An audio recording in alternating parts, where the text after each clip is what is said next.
What's up, guys? My name's Ariel, and back in 2019, I made a review of these Hotchkis upper control arms, and now just a quick PSA. I regret doing that because I found out that these things are utter garbage.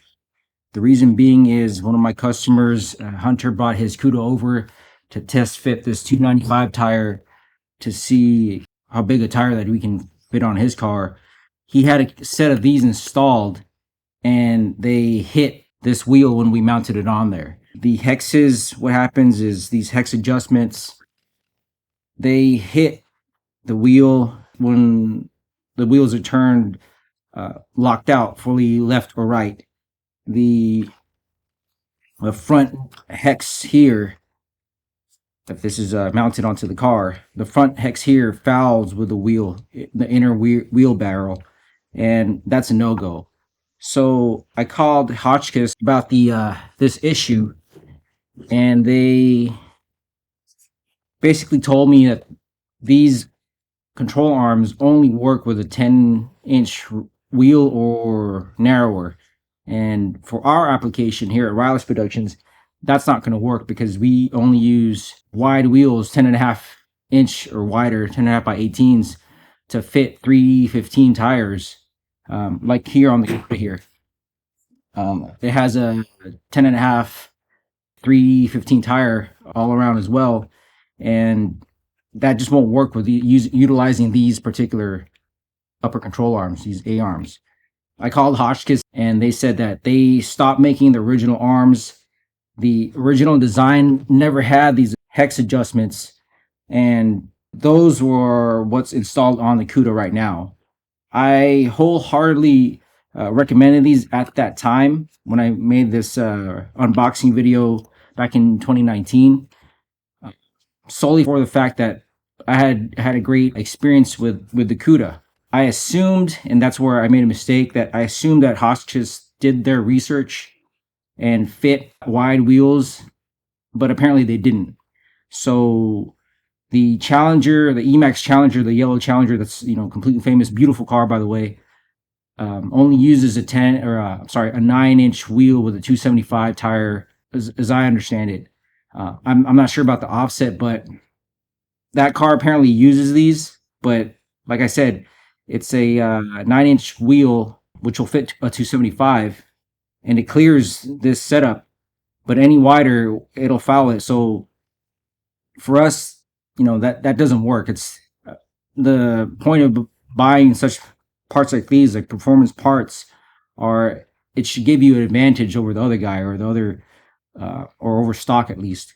With a stock arm, I think you can still fit a 10.5-inch wheel on there and fit a wide tire, 295, 315 with no problem. These you're limited to. So what's the performance in that? And I'm pissed off. I paid a lot of money for these, $650 back in 2019 at the time, just for me to have to modify them just to make them work. I can't return them anymore. They're old, but I can still use them. I do have to put in a lot of work, and that's what I'm mainly pissed off for. When you buy a performance part, you should be able to bolt it on and go. There's going to be a lot of work involved when installing these on our 73 Challenger build.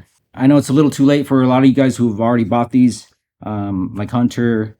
Another guy reached out to me to see what kind of my setup was, and he had bought these arms as well.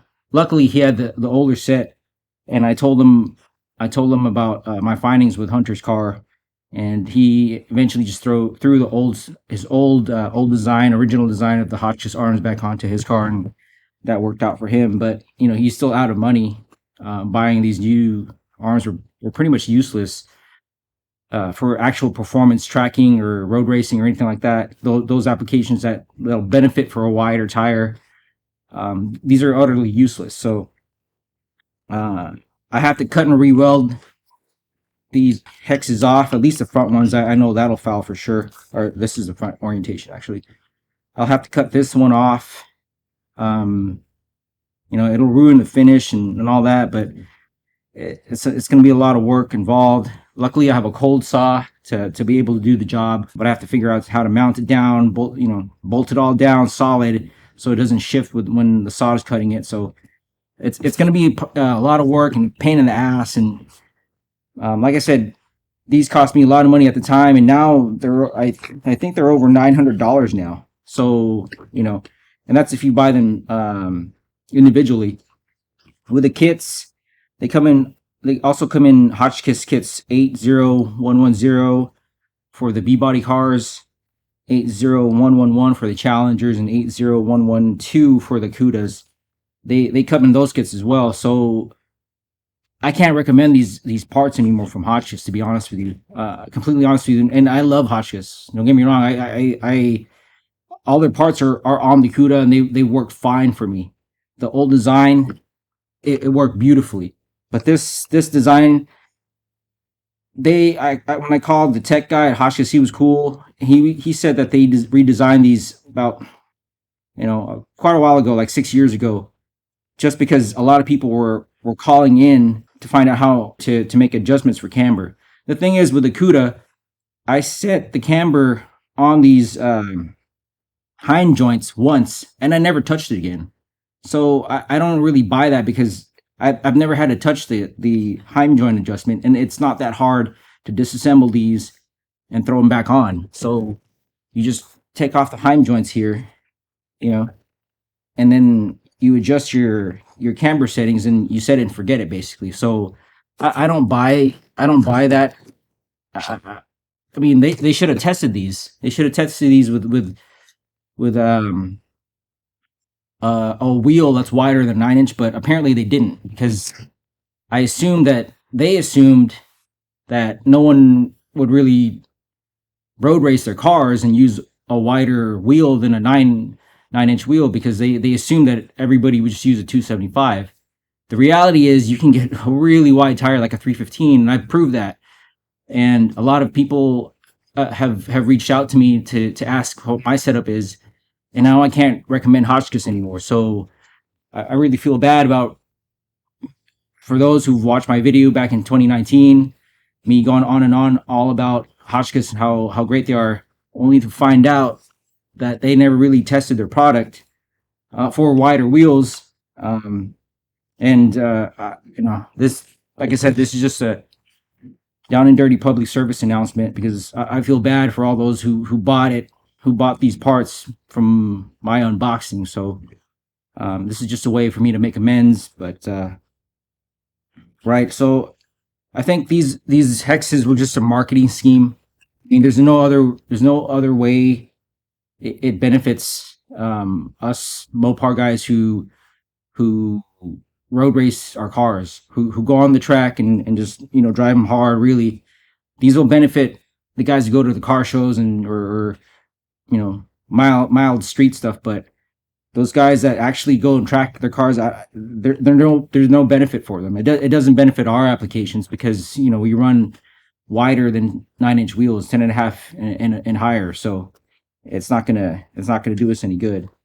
But luckily, there are options out there.